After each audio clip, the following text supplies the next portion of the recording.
Buenos días o tardes ya a todas y todos. Senador Alejandro Armenta Mier, presidente de la mesa directiva del Senado de la República. Ciudadanas, senadoras y senadores, vengo ante esta soberanía y acudo a su llamado, al que por cierto jamás me negué ni intenté eludir, para rendir cuentas y entablar un diálogo constructivo que enaltezca nuestras elevadas funciones. Lo hago porque creo en el debate, en el pluralismo y en la lucha de las ideas, y sobre todo en el deber que en todo momento tenemos quienes servimos al pueblo, de rendirle cuentas y transparentar nuestras acciones, el mejor antídoto contra la desinformación y la mentira. Agradezco a la mesa directiva y a la Junta de Coordinación Política y desde luego a las y los senadores integrantes de la Comisión de Derechos Humanos del Senado de la República que han hecho posible este necesario ejercicio republicano. No es el caso rendir un informe de actividades, toda vez que este lo habré de rendir ante el Congreso en el mes de enero, como me obliga la ley. Sin embargo, atenta al acuerdo de la Comisión de Derechos Humanos del 18 de octubre, que con oportunidad se me hizo llegar, responderé a sus inquietudes en el tema que me señalaron, las acciones emprendidas por la CNDH en la atención de casos de violencia familiar, pero también sobre otros temas que creo importante abordar en aras, insisto, de la transparencia a que estoy obligada. El pueblo mexicano está ansioso de alcanzar la paz, lleva años, décadas de padecer la violencia institucional, la ejercida por el aparato represivo del Estado para impedir la democracia y la provocada por la descomposición social y la corrupción que desembocó en una guerra disfrazada de combate al crimen organizado que solo perpetuó la violencia y significó grandes sacrificios para las y los mexicanos. La violencia empieza en el hogar y en las escuelas. Por eso ha sido prioridad de mi gestión para combatirla en todas sus formas. Hemos emitido recomendaciones generales como la 43/2020 y la 46/2022, pero también el Plan Estratégico Institucional por una Cultura de Paz y Derechos Humanos, que implica un vuelco en el papel que tradicionalmente ha jugado la CNDH para que pueda tener más incidencia en la prevención de las violaciones a derechos humanos y en las políticas públicas que las atienden. Además, reformamos y fortalecimos el programa de atención a víctimas y creamos la Oficina Especial para la investigación de las desapariciones forzadas y la represión por violencia política del Estado en el pasado reciente, que documenta todas las violaciones cometidas por agentes estatales, miembros de las Fuerzas Armadas y las policías, funcionarios públicos y hasta presidentes de la República durante el periodo comprendido entre 1951 y 2016. En esta parte, creo necesario aclarar que las acciones de inconstitucionalidad que emite la CNDH no se deciden a capricho de la presidencia. Aún siendo su facultad exclusiva, son resultado de un análisis cuidadoso, muy serio y documentado que hace el área jurídica acorde al mandato que nos impone la ley. Desde que ocupo la titularidad de la Comisión Nacional, hemos promovido diversas acciones de inconstitucionalidad con el objeto de visibilizar las inconsistencias que llegan a darse por la emisión de leyes o reglamentos que no son acordes con lo establecido en la Constitución Federal y que de manera directa o indirecta no son acordes con los derechos fundamentales. Se han interpuesto aquellas acciones que era imperativo interponer y no se han interpuesto las que no lo ameritaban o que la ley nos impedía hacerlo. Prueba de ello es que la mayoría de las acciones de inconstitucionalidad que hemos interpuesto ante la Suprema Corte de Justicia de la Nación han sido aceptadas y ratificadas por esta con sus sentencias favorables. En el caso de la acción de inconstitucionalidad 98/2022, que no fue un aval para los deudores alimentarios y menos una acción en contra de las mujeres víctimas de violencia, como se ha dicho, estaba plenamente justificada, no solo derivada del análisis de la propia ley, sino por testimonios y denuncias de víctimas y colectivos de víctimas, toda vez que la ley dejaba de lado criterios que afectaban a una buena parte de la ciudadanía de nuestro país. Lo que explicamos abundantemente mediante posicionamientos públicos y mesas de debate. Por cierto,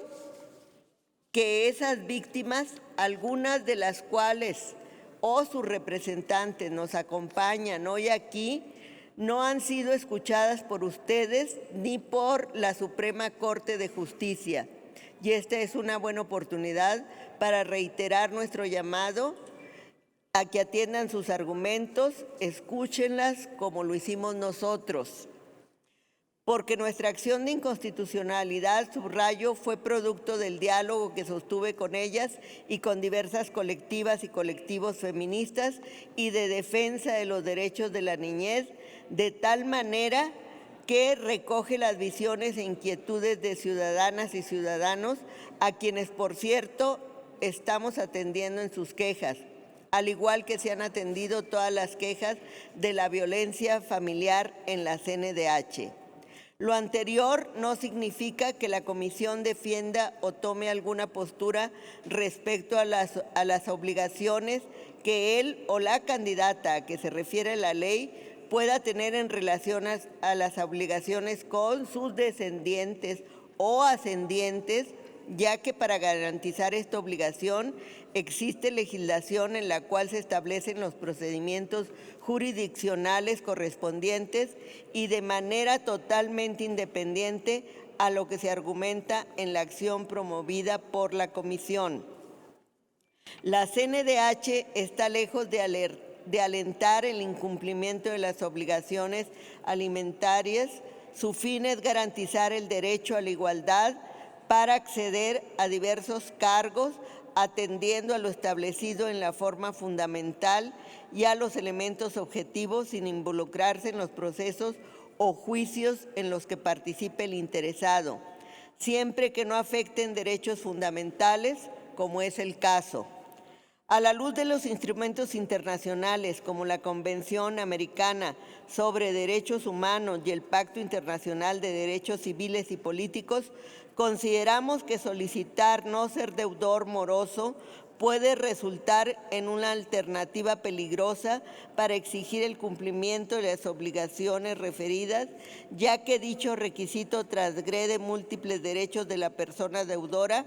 como son el acceso a un trabajo digno en condiciones de igualdad y atendiendo a elementos como su capacidad, experiencia y conocimiento, no discriminación y su dignidad. Los derechos de las personas que son deudores alimentarios morosos no pueden ser restringidos sin justificación objetiva y razonable. Creo preciso señalar que además de los instrumentos internacionales, nuestra acción retoma algunos argumentos en los que se ha basado la Suprema Corte para definir y guiar la interpretación respecto a los elementos que se deben de tomar en cuenta para determinar la objetividad de los requisitos para acceder a un cargo o empleo. En todo caso, aún no ha sido resuelta, por lo que este recurso no debe entenderse como una sentencia definitiva, y es de esperarse que los ministros de la Corte lo hagan, atendiendo a los derechos de todas y todos, pero sobre todo al interés superior de la niñez. El feminismo, la lucha por la igualdad de mujeres y hombres, es una lucha eminentemente de la izquierda, que he abrazado no de ahora, sino de siempre. Hablo del feminismo como reivindicación de las luchas históricas por los derechos de las mujeres trabajadoras y sufragistas, que comprende que las exclusiones de género están entrecruzadas por las dimensiones de clase, etnia, religión y edad, y que se demuestra más que con palabras, con hechos. ¿Qué hemos hecho desde la CNDH por las mujeres? Además de múltiples recomendaciones sobre casos particulares, el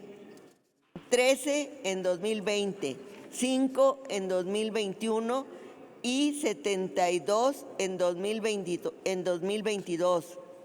En junio de 2020 empezamos a integrar una recomendación que a la postre se convirtió en la Recomendación General 43/2020 que hicimos de mano de las víctimas que tomaron nuestras instalaciones en la calle de República de Cuba y que se salieron de ahí no solamente para dar seguimiento a sus casos y trabajar en la elaboración de esa recomendación, sino para trabajar juntos en la defensa de los derechos humanos.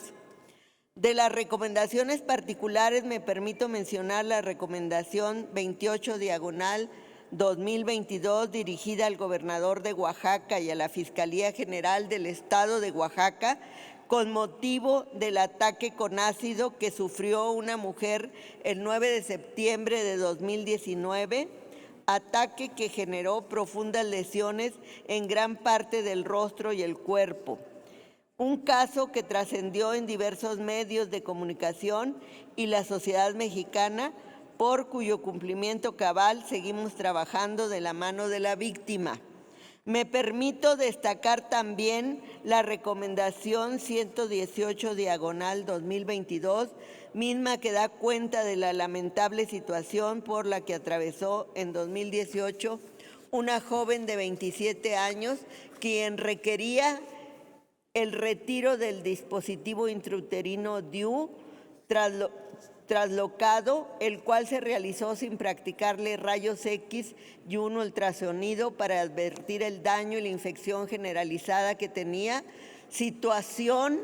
que generó un paro cardíaco durante la intervención con 30 minutos de reanimación asistida, choque séptico, extirpación del útero, un ovario y la amputación de ambas piernas.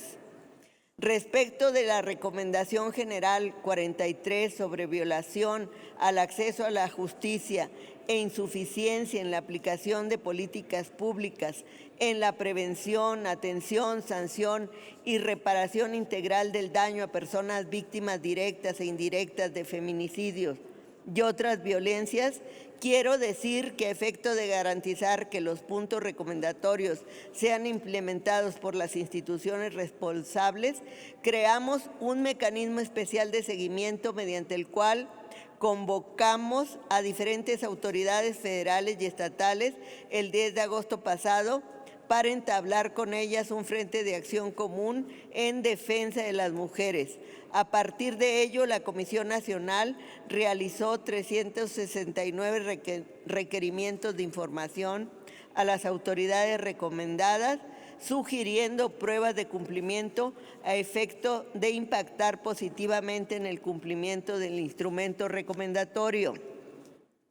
Como consecuencia de los requerimientos de información, se recibieron 434 respuestas de autoridad, mismas que fueron objeto de análisis entre el 23 de octubre y el 24 de noviembre. Análisis que se dará a conocer en el micrositio creado para ese efecto en marzo de 2023. Quiero destacar que a la fecha tenemos 414 recomendaciones en trámites, en la que una de las víctimas es mujer, 29, por cierto que son 239 de ellas, esto es más del 50% emitidas en mi gestión, 35 con cumplimiento total. Además de eso, entre 2020 y 2022, el Programa de Asuntos de la Mujer y de Igualdad entre Mujeres y Hombres, PAMIN, ha realizado puntualmente sus funciones de observancia y monitoreo. Hasta el 31 de octubre de 2022 se ha dado seguimiento a un total de 32 procedimientos de alerta de violencia de género contra las mujeres en 25 entidades federativas, de los cuales 25 son declaratorias y 7 son solicitudes, la mayoría por violencia feminicida. El 17 de marzo de 2021, la CNDH solicitó la alerta de violencia de género contra las mujeres en Guanajuato por violencia feminicida, en especial por los delitos de feminicidio y desaparición, misma que fue admitida el 1 de abril de 2022. El origen y prevalencia de violencia de género contra las mujeres da cuenta de los numerosos desafíos que continúan encontrando las entidades federativas para su erradicación. Resulta determinante analizar formas de violencia que son abordadas de forma inadecuada y que tienen un impacto indiferenciado en mujeres, niñas y adolescentes. No dejo pasar por desapercibido las actividades de promoción y capacitación de los derechos humanos de las mujeres y de igualdad entre mujeres y hombres, mismas que se han priorizado en las comunidades de menor acceso al desarrollo y en los 50 municipios de mayor índice de violencia. De manera concreta, durante este año se han realizado 87 actividades de promoción. Hemos realizado también varios estudios, informes y diagnósticos, entre otros. El estudio sobre el seguimiento al presupuesto para la igualdad entre mujeres y hombres para garantizar el derecho a una vida libre de violencia. Estudios sobre el seguimiento de los procedimientos de la alerta de violencia de género en contra de las mujeres, política para erradicar la violencia contra las mujeres en el contexto del COVID-19, informe alterno de medio término de la Comisión Nacional de los Derechos Humanos respecto de las observaciones finales sobre el 9º Informe Periódico de México del Comité de la CEDAW, la reparación del daño para víctimas indirectas en el delito de feminicidio, estudio diagnóstico que realiza la CNDH sobre la situación de los derechos humanos de las mujeres por entidad federativa 2022, análisis de la encuesta nacional de opinión en vivienda 2021 para la evaluación del impacto de la política nacional en materia de igualdad entre mujeres y hombres, asimismo 2 estudios, mujeres y COVID-19, en 2020 y 2021, y un estudio sobre la aplicación de la norma oficial NOM 046-SSA2-2005 por parte de las instituciones de salud. La violencia familiar existe, sin adjetivos, es un flagelo cultural y la combatimos sin distinción de género porque defendemos a la persona humana. Esa es la esencia de los derechos humanos y a ella nos atenemos. ¿Eso significa acaso que abrujamos de nuestra obligación de defender a las mujeres de las violencias machistas? Por supuesto que no. Y tan lo hacemos que, tal como le ofrecí al inicio de mi gestión, renovamos el Províctima. Quiero destacar que en este año, solo a través de Províctima, se han atendido a la fecha 1,649 mujeres a las que se ha dado acompañamiento, asesoría jurídica y psicológica. Además, se ha apoyado en la restitución por sustracción de 7 niñas y niños. Se ha impulsado la reclasificación desde su inicio, desde el delito de feminicidio, coadyuvando en la localización de 39 víctimas con vida y 18 sin vida. Y entre las actividades que tuvieron efecto el mes pasado, destaco el primer Encuentro Nacional de Prevención Victimal y Cultura de Paz en el ámbito de la educación media superior, organizando en coordinación con el Consejo Nacional de Supervisores y Supervisoras Federales de Prácticas Restaurativas, como los laboratorios victimológicos de autoprotección, acompañamiento y reacción inmediata ante situaciones de alto riesgo, y los círculos restaurativos de prevención victimal, cuyo objetivo es abordar las conductas victimales y violaciones a los derechos humanos desde un enfoque psicosocial, pedagógico, humanista, así como orientar desde la prevención y protección integral a adolescentes y jóvenes para restablecer derechos. La toma de conciencia sobre el daño causado, así como prevenir y detectar conductas victimales en el ámbito educativo que permitan reparar el daño individual, social y en las relaciones. Es así que en 2 meses se han implementado 63 laboratorios de prevención victimal en los estados de Oaxaca, Ciudad de México, Estado de México, Tlaxcala e Hidalgo. A través de dichas prácticas y metodologías restaurativas se ha impactado y atendido a más de 5,000 alumnos y alumnos de centros de estudios de bachillerato SEB, centros de bachillerato tecnológico industrial y de servicios CEBIT,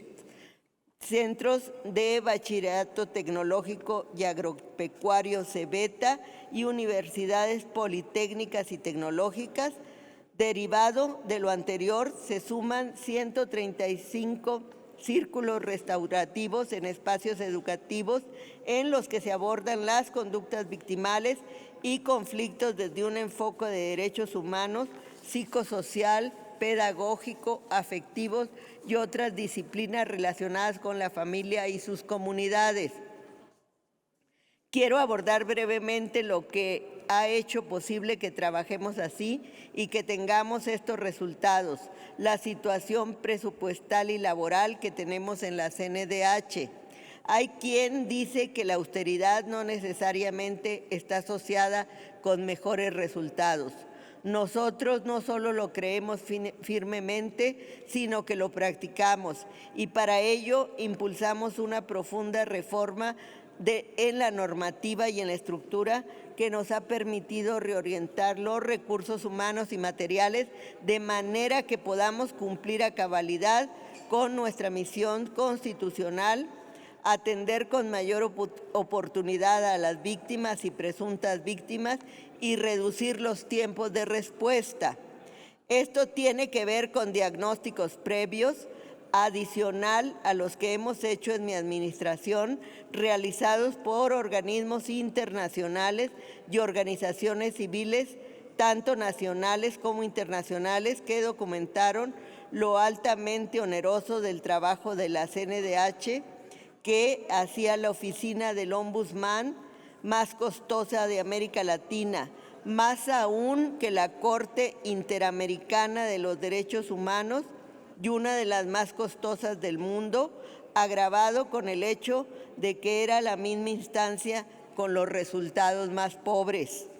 Hace 3 años nos encontramos un tremendo elefante blanco con gastos en prestaciones y privilegios que absorbían buena parte de los recursos. La pirámide organizacional se encontraba invertida, toda vez que estructuralmente se contaba con demasiado personal de mando y el número de personal que realizaba actividades sustantivas era insuficiente. Prevalecían redes familiares producto del nepotismo y el amiguismo y un acaparamiento de los cargos por parte de abogados. Decidí no hacer la designación de visitadores generales y en su lugar nombrar directoras y directores generales de las visitadurías, toda vez que las restricciones que la legislación impone actualmente para cubrir dichos puestos son limitantes y discriminatorias, restrictivas no solo de su función en una visión amplia del ejercicio de los derechos humanos, sino incluso contradictoria de los principios de París que rigen a toda institución de defensa de los derechos humanos en el mundo. Hasta noviembre de 2019, todas las personas titulares de la presidencia, de las visitadurías generales y prácticamente de los puestos de mando de la CNDH eran exfuncionarios de la antigua Procuraduría General de la República, de alguna de las corporaciones policíacas y hasta de los centros de inteligencia gubernamental. Un contrasentido que se justificaba legalmente restringiendo a licenciados en Derecho la titularidad de estos puestos, que a nuestro modo de ver, pero también de varias organizaciones civiles, comprometía la misión constitucional de la CNDH, como de hecho sucedió con varios casos que hemos tenido que revisar y corregir. Quiero mencionar que del análisis realizado a la currícula del personal que integraba la CNDH, se obtuvo como resultado que un gran porcentaje que contaba con la experiencia, que no contaba con la experiencia ni los conocimientos necesarios al tipo de institución que somos.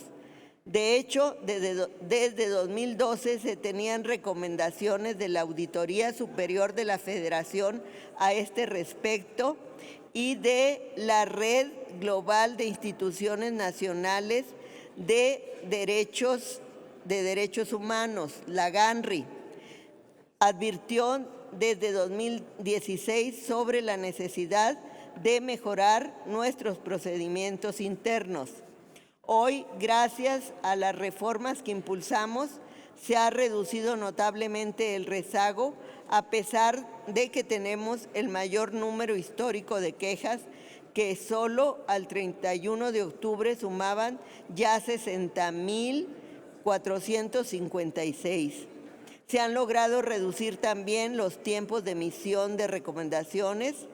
de años a meses. Se está logrando la distribución equitativa del trabajo y se han generado procesos de revisión periódica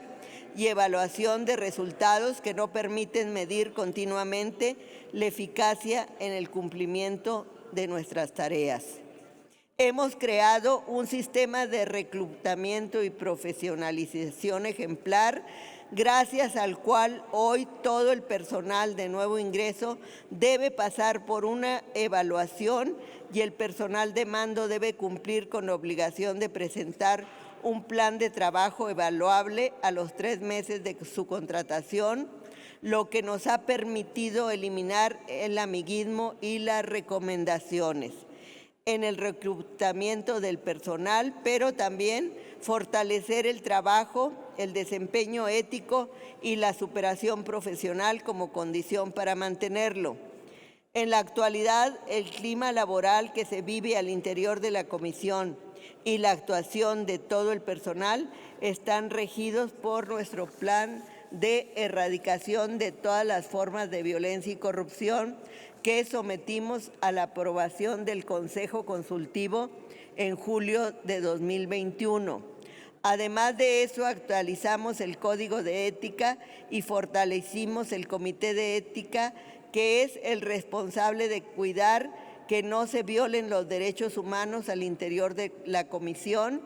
e instituimos la figura del ombudsperson de las y los trabajadores, que atiende en primera instancia sobre sus casos, otorgándoles asesoría. Hemos sido tan cuidadosos en nuestra reestructura que, salvo aquellos funcionarios que se han ido por transgredir la normativa, todos han recibido una indemnización a la terminación de su contrato, a pesar de que todos quienes laboran en la CNDH son empleados de confianza, generando un precedente muy benéfico para el tratamiento de esta modalidad de trabajo.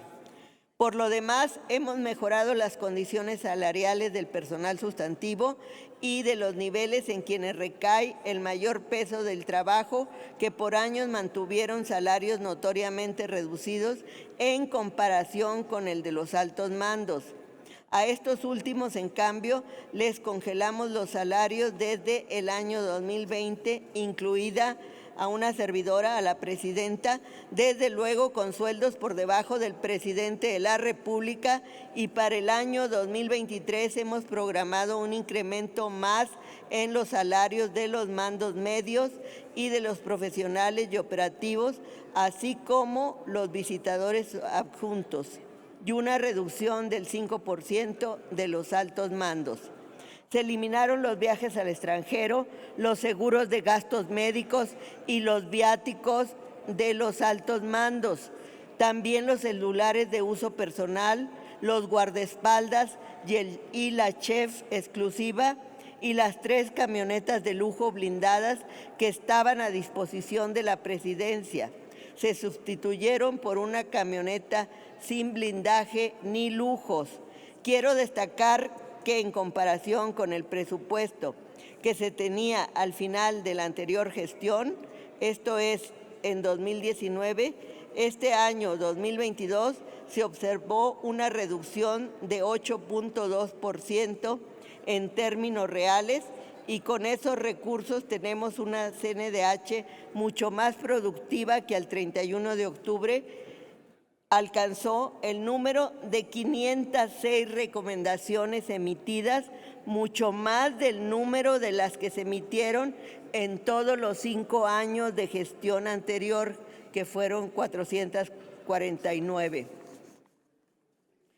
Y no solo esto, también hemos superado con creces el número de acciones de inconstitucionalidad. Solo este año, hasta el mes de octubre, se han presentado 68, y desde el mes de julio superamos ya en número las recomendaciones por violaciones graves emitidas en todos los 10 años anteriores que precedieron a la actual gestión.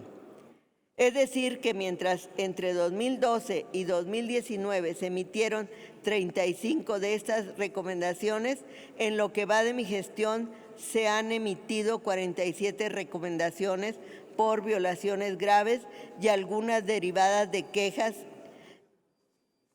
que por años estuvieron archivadas.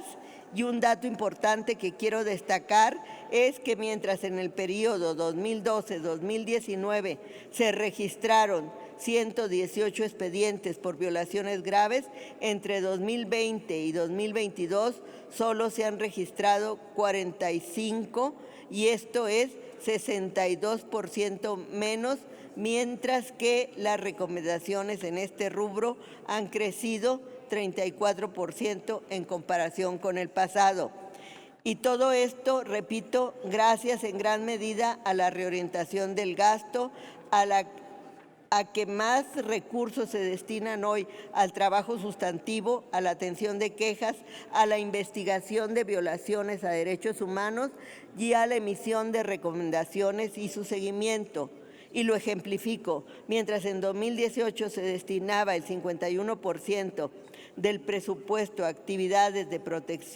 protección y en 2019 el 54%, este año la CNDH destinó a este rubro el 66% de su gasto. Y el proyecto del presupuesto de la CNDH para el ejercicio fiscal 2023 sigue por esa ruta. Nuestro presupuesto ya aprobado considera un total de 1,798.3 millones de pesos, lo que representa un 0% de incremento en términos reales si tomamos en cuenta las proyecciones con respecto a la inflación calculada, que calcula la Secretaría de Hacienda y Crédito Público. Esto significa que estaremos trabajando en 2023 con el mismo presupuesto que la CNDH tenía en 2017, con una diferencia. Los resultados: 82% de las personas que se acercan a la CNDH en busca de un servicio consideran que la atención brindada fue excelente y el 16% que fue buena y el 98% que las personas señalan que volverían a acudir a la CNDH. Ejercemos una autonomía que no es para presumir en los foros o para que alaben los académicos, sino que tiene como centro el interés de las víctimas. Nada ni nadie se ha antepuesto a este compromiso y ellas lo saben. Esa es la autonomía de la CNDH, puesta al servicio del pueblo. En la CNDH hoy no se acuerdan las recomendaciones, no se negocian, no hay un solo hecho violatorio comprobado de cualquier autoridad, sea federal o local, que no hayamos dejado de atender o recomendar. Lo puedo decir con la frente en alto y con orgullo. La CNDH hoy no trabaja para una minoría, está al servicio de todo el pueblo.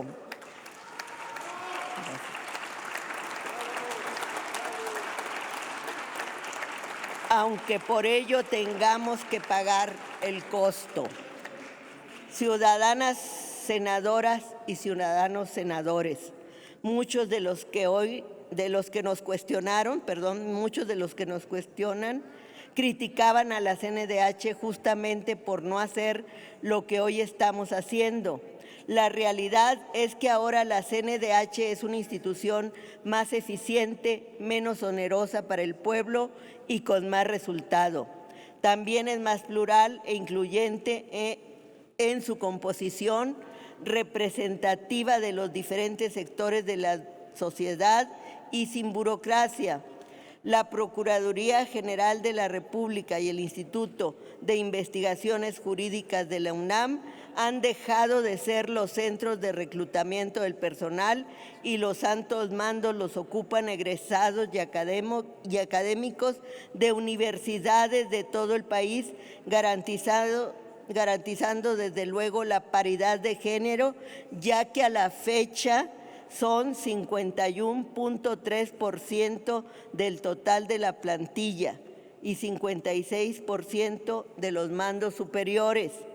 Todo esto prueba que la CNDH es hoy, al fin, un instrumento real de defensa del pueblo. Para eso llegué a la CNDH, para transformarla, y en ello estoy comprometida. Esperamos contar con su apoyo. Muchas gracias.